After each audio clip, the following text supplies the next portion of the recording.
Oh.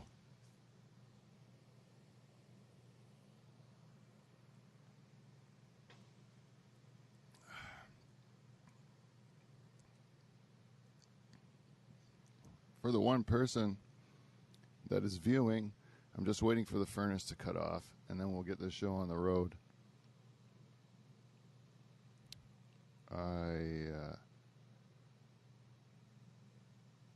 It is electrocuting my lips.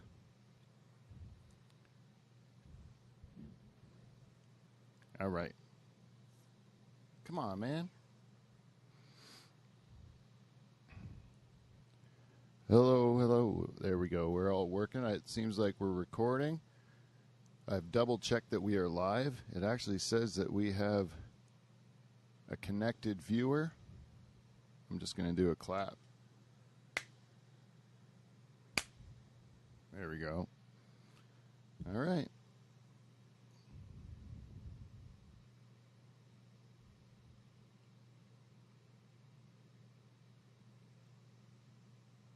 Welcome, everybody, to dive to from.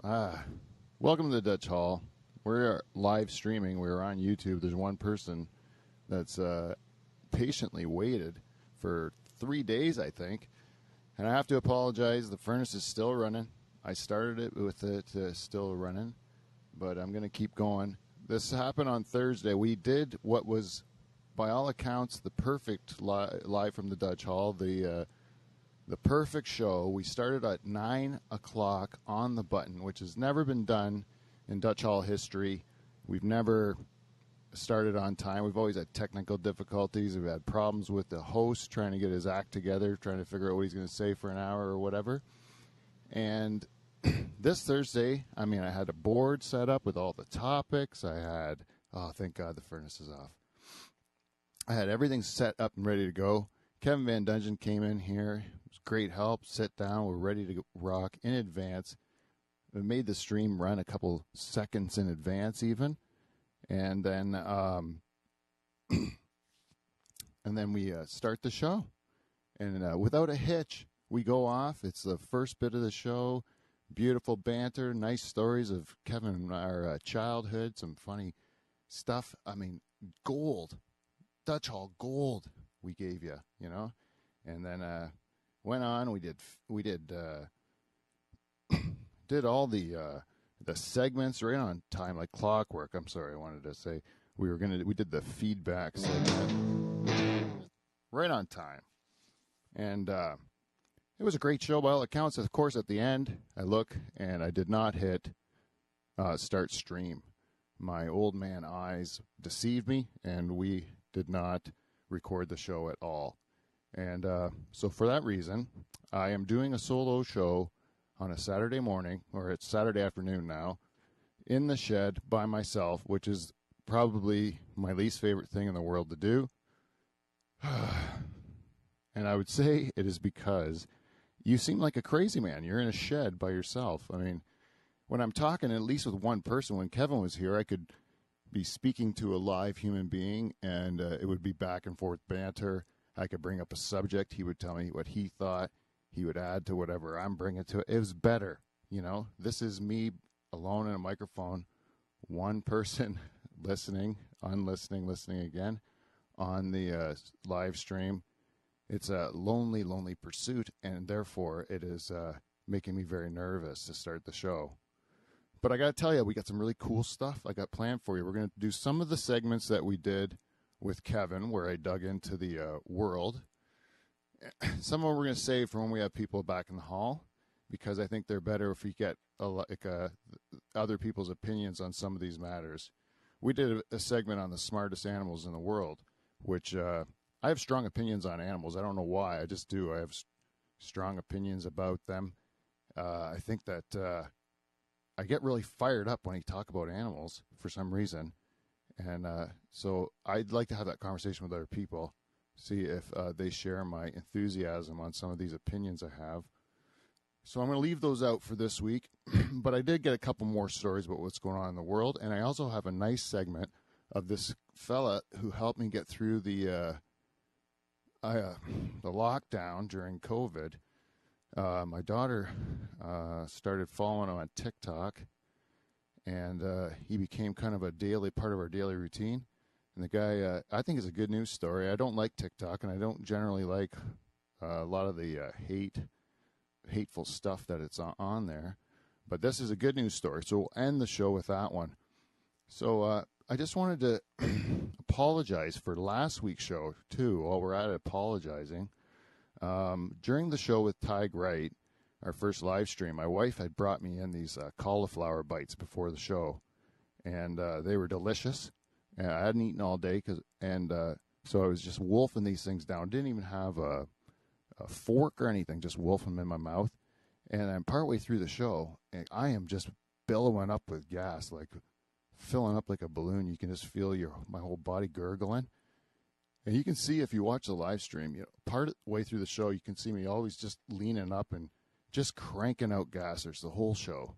Just beautiful, beautiful gassers, loud. I'm surprised no one in the room is hearing them or that they're coming across on the mic because I am blasting gas. Anyway. Anyways, I'm sitting here the whole time with just pure comedy gold just excreting from my body, and I make it a secret to the listeners at home. And for that, I apologize. And for this particular show, if such a opportunity should arise, I promise that I will take the time to take my microphone and put it towards my ass and let you guys in on some of the enjoyment instead of keeping that stuff to myself. And really, that's a commitment going forward for this show. I really want to be able to promise that to our listeners. So we're going to do that. We might even dedicate a specific microphone just for hygiene reasons and allow the whole group to join in on the fart mic kind of thing. So it's not an original idea. I know other podcasts have done it, but I think it's one that we should adopt here at the Dutch Hall.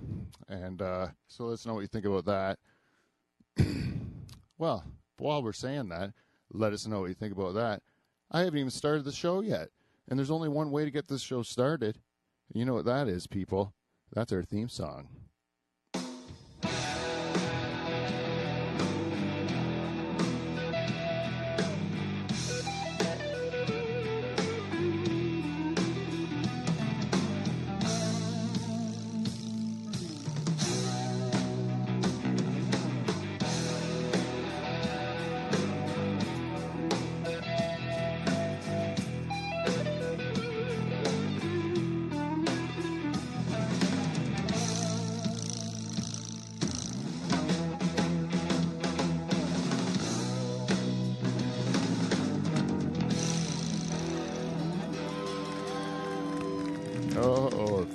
Thank you, everybody.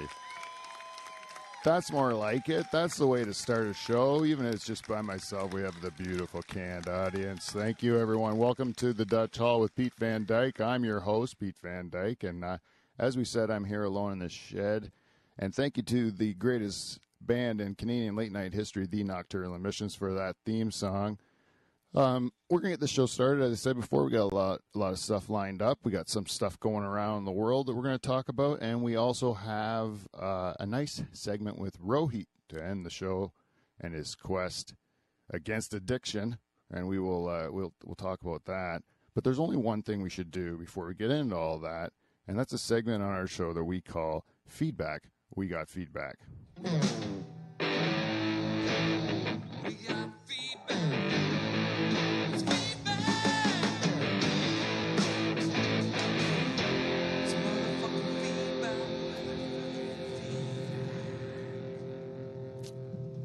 Well, welcome to Feedback. We got feedback.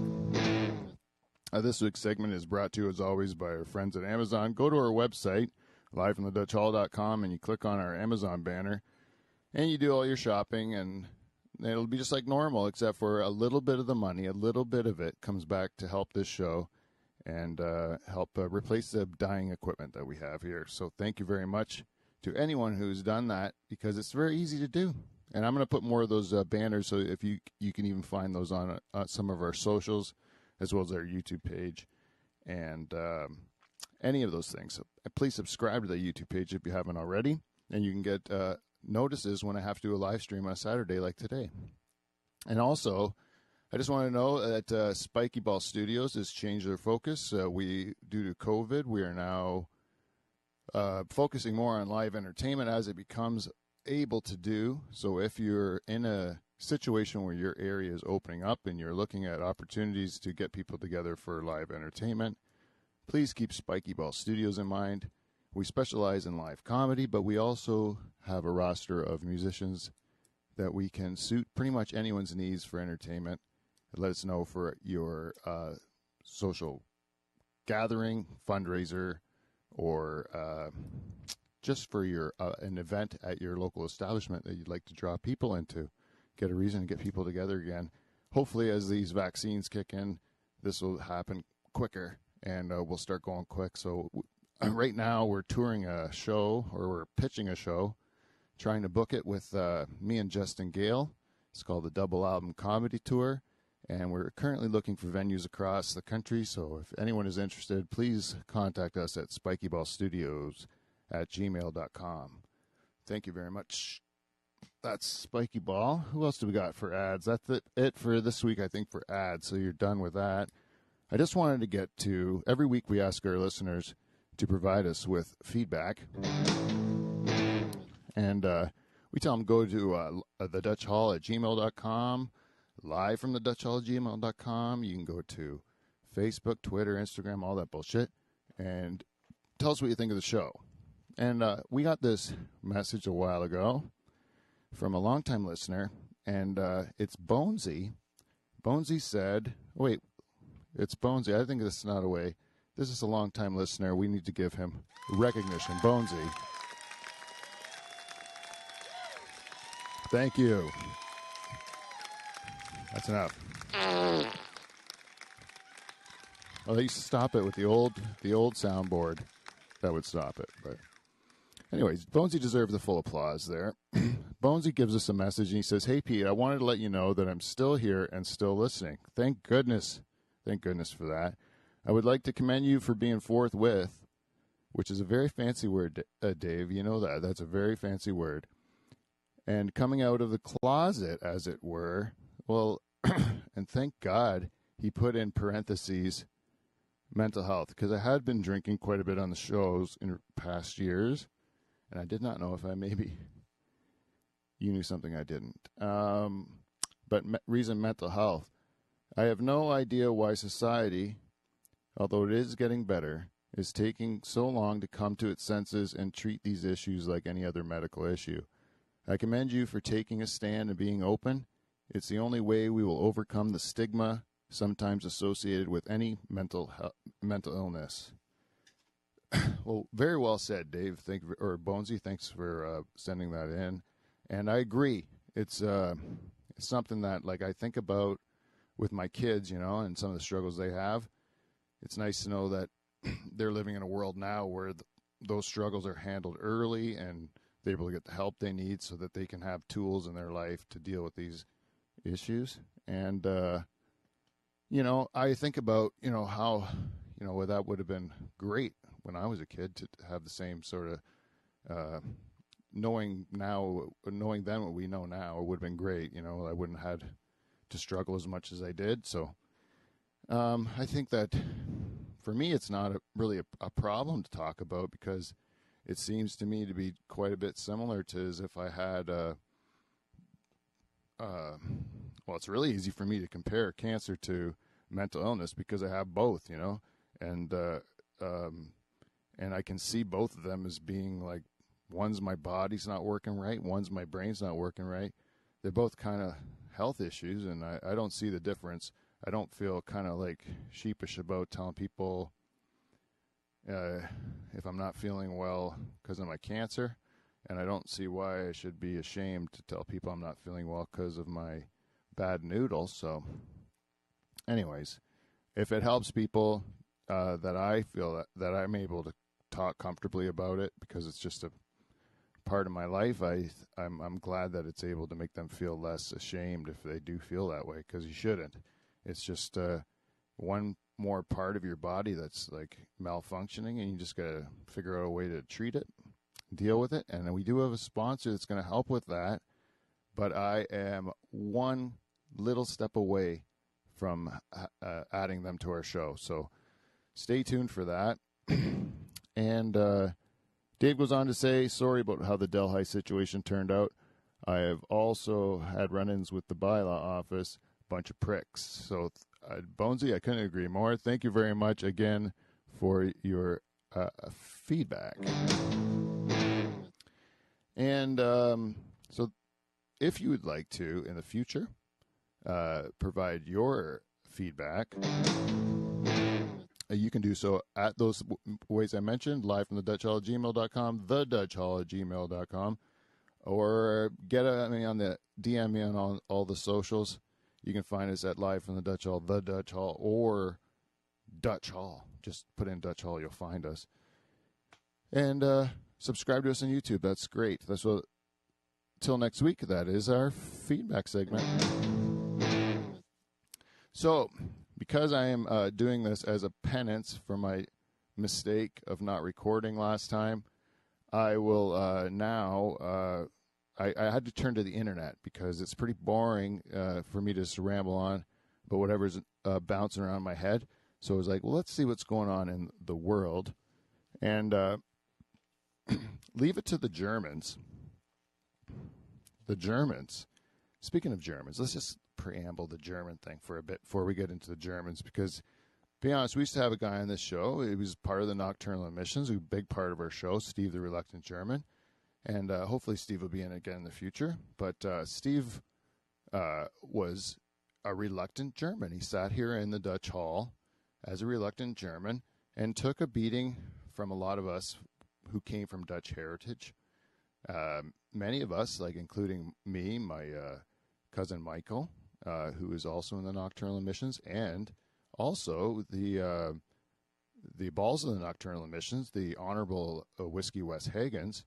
His grandmother and my grandfather were brother and sister.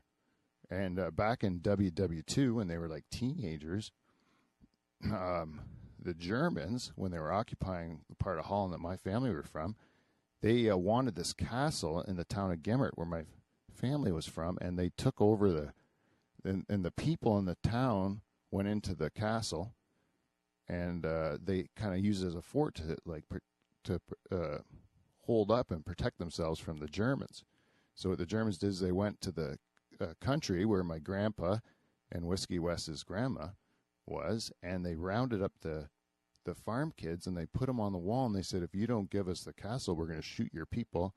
And they said there was like gunfire, and there was bullets back and forth, and luckily both of them survived and lived to tell the story. But you know what? I have a little burn in my ass about that, and so did a lot of people in the hall. So we took it out in the form of harmless ribbing against Steve the Reluctant German, and he took the full brunt of it because I don't think he had any choice. So since Steve's not coming in, we haven't had a lot of time to shit on the Germans lately, and I thought it was about time we kind of went back to our roots, started shitting on the Germans. So I read this article. It said that the Germans invented 1,200 new words because of COVID-19. 1,200 new words. So typical Germans overthinking things. And they said that every country's kind of invented new words because of COVID. Like before COVID, we didn't know what a super spreader event was. A super spreader event, probably before COVID, like over a year ago, if you were invited to a super spreader event, that would sound like pretty something that might entice you. It sounds pretty dirty, to be quite honest with you. It's like it's filthy. You want to come to wait? I think I have a sound for that. Oh yeah. So you want to come to my super spreader event? It's like I got a great super spreader event, That would be like a good thing, You get my point? See what I'm getting at there? No? Anyways. Yeah, super spreader. But now it's totally different. Also, social distancing. You never knew what social distancing was. These are examples. But normal countries come up with 200 words. The Germans came up with 1,200 new words for the pandemic. And I just wanted to go through a few of these words with you. And excuse my German. I don't speak German, so some of my pronunciations of these words may be a little off, so I apologize to any German listeners. But the one word they made up was Coronamutantsgebiet, which which means an area that's mutating or starting to spread the virus. So an area that's spreading the virus is a Coronamutantsgebiet. Another word they came up with was a Coronaphobgrub, which has 2 letters in it that I don't even recognize as letters. I don't know. They're like big B's in there. And that's basically what the Germans did was, and you know how you're not supposed to shake hands because it's spreading disease. So they, instead of like bumping knuckles or tapping elbows or whatever, they did the foot touch, which I'll give that one to them. I'm going to say that is the least stupid replacement for the handshake, because you're not going to, if you're fist bumping, that's still something you put in the fist is still near the hand. You're still got your droplets on your hand, so the fist one's dumb. The elbow's just a little bit further away. You're still getting closer than 6 feet, right? But you can touch feet and still kind of keep a distance, and you're not often going to put your foot in your mouth, unless, of course, you're me. What else do they got here? They got Gleichenskondom. Gleichenskondom means it's directly translated to face condom, which I'm going to say this one's a miss. This one's a miss for me. Germans, I think you got this one wrong. You should not compare a face mask to a condom. When you put those two together, you don't usually put something on compare something that you put on your genitals to something you put on your face, You don't call a popsicle a frozen tampon, You don't do that stuff, Germany. So that was a miss. That was a needless word. They have another one that is called Maskentrottel. Maskentrottel, which is actually, I think that's my favorite one. It means mask idiot. And it's like somebody who doesn't wear their mask right. It's like they have their nose hanging out the top of it or whatever. They're just wearing it wrong where it's not helping anybody. And that one, so I might start using that one. I'm going to say that one's a big hit. Maskentrottel. So Germany, I'm going to give you that one. This last one here is called Abstandenbier. And Abstandenbier means a socially distanced beer, which I'm going to say that's a miss. I'm going to give that one a miss because if somebody asks me to go for a socially distanced beer, I'm going to probably say no. If someone asks me to go for a beer, I would say yes and just assume they're not going to do something stupid, right? So that's a needless word, Germany. So you might wonder, why did Germans come up with so many of these words to explain all this stuff? And this is the answer that they give. They say things do not have a common... let me start that again because reading is hard. Things that do not have a common name can cause people to fear... I'm going to start one more time. Things that do not have a name can cause people to feel fear and insecurity. However, if we can talk about things and name them, we can communicate with each other. Especially in times of crisis, this is important. And you know what? That makes sense, except when I say it, it makes sense. When I read it right, especially.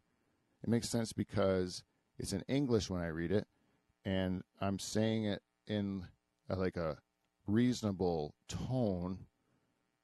But Germans, there's no way it sounded like that when she said it.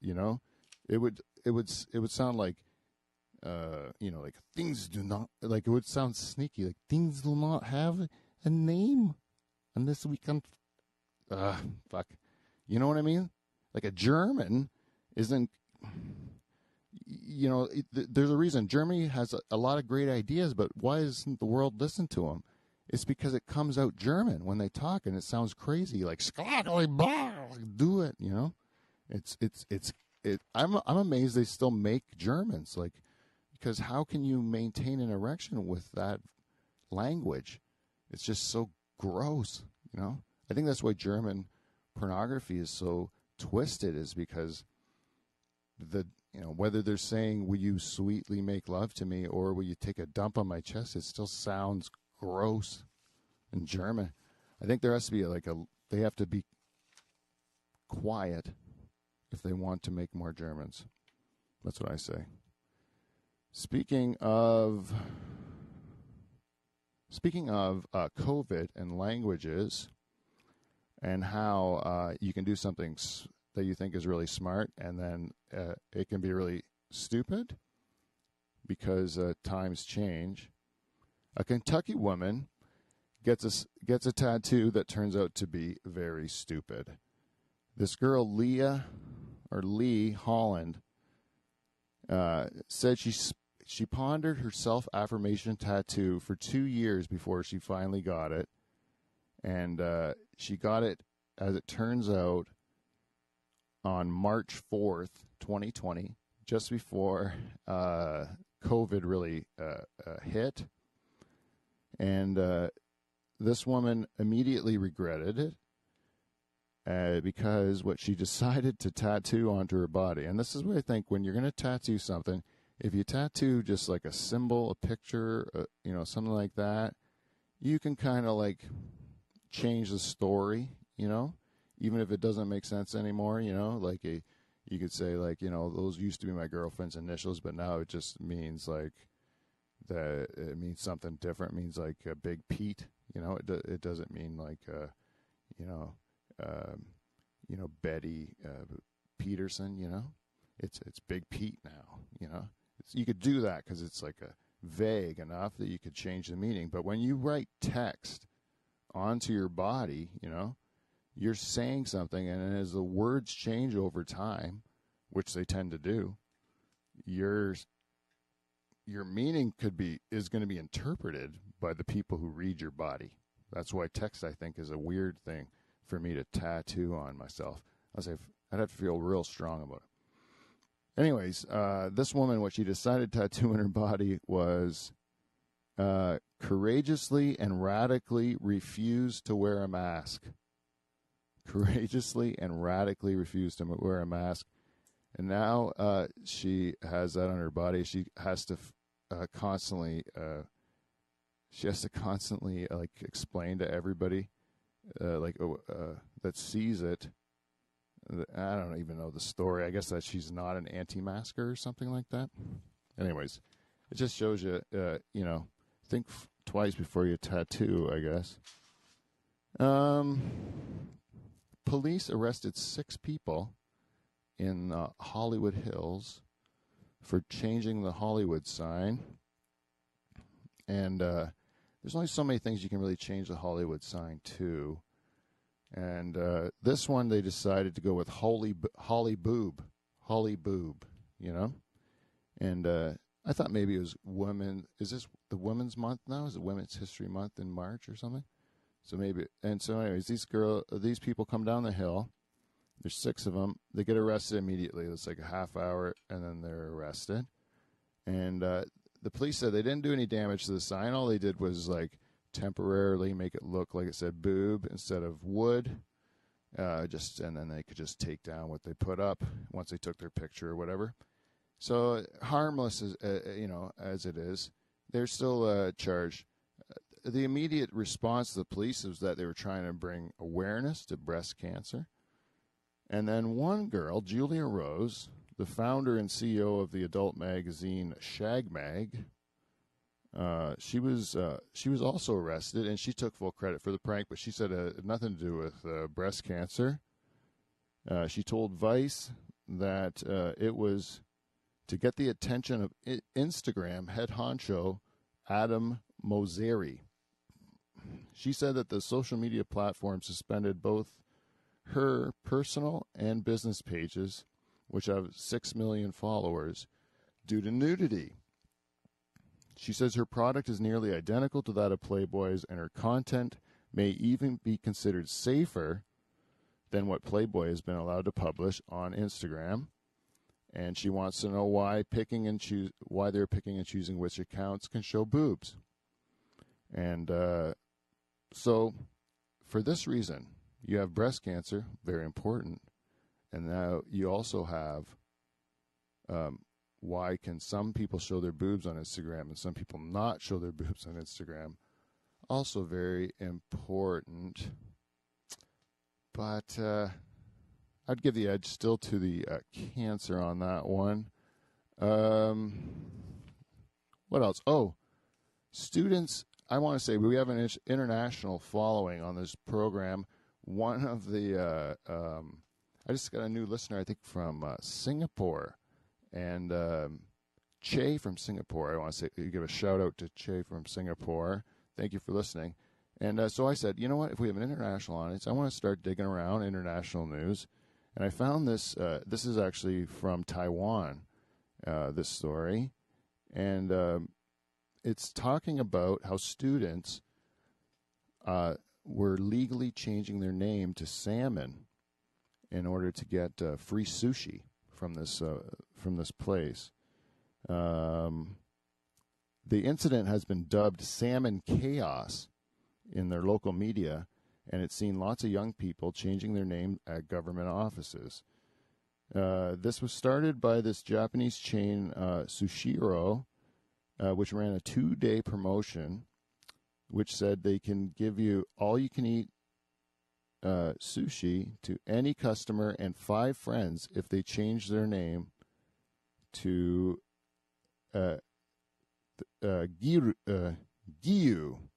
Giyu, which is salmon. And so one college student told the TV channel that they changed their name and they managed to save 176 pounds, which is like $300, I think. And the one guy actually changed his name to Explosive Good-Looking Salmon, which is a even cooler name than just salmon, you know, and got the free stuff. And they said like that. So the people are kind of mad there because this kind of bunged up some of their bureaucracy. You know, everyone had to go through all these name changes in order to do this. But apparently, there's a rule in Taiwan where you can change your name 3 times in your life. And a lot of these people decided that 2 of them they would like to use for free sushis for a few days. Right? They still got one more name change.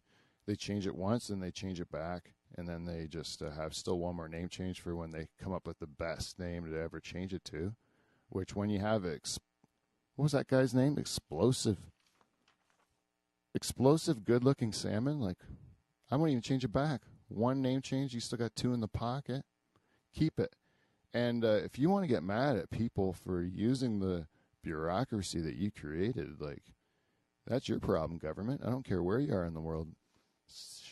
You know, you created it, and if we use it for our pleasure and advantage and some free fucking fish, then we're going to do it. That's what I say. Good on you, people, college students in Taiwan. And I have one more story I'd like to get to.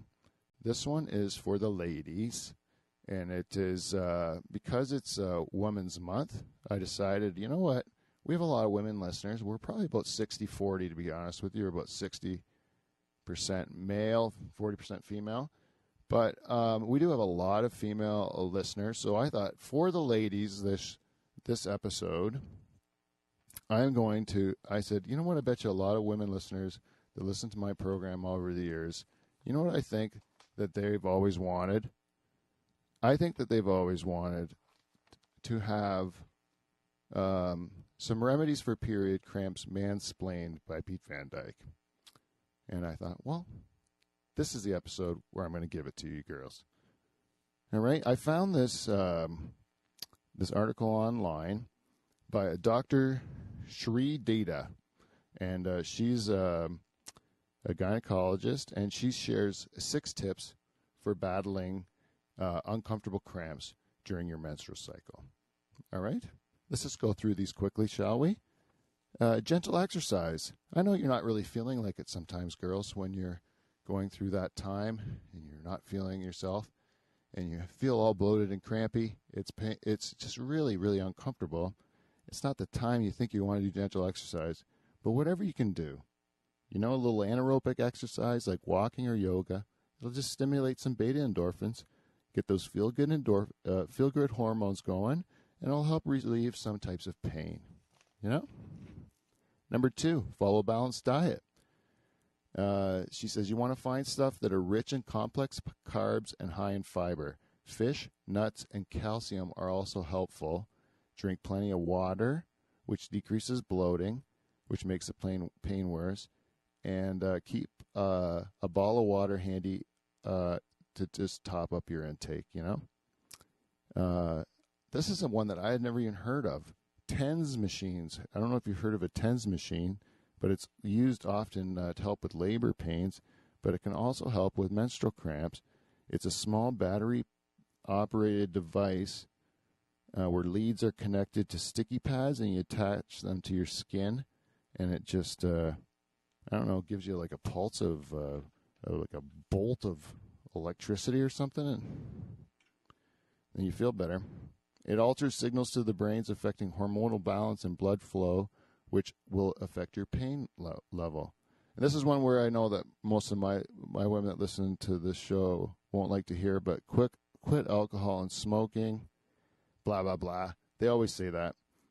Meditation, basically, you know, just like labor, you can use your meditation and breathing to help with pain, gentle massages, and that's all that hippie stuff, and that'll work too.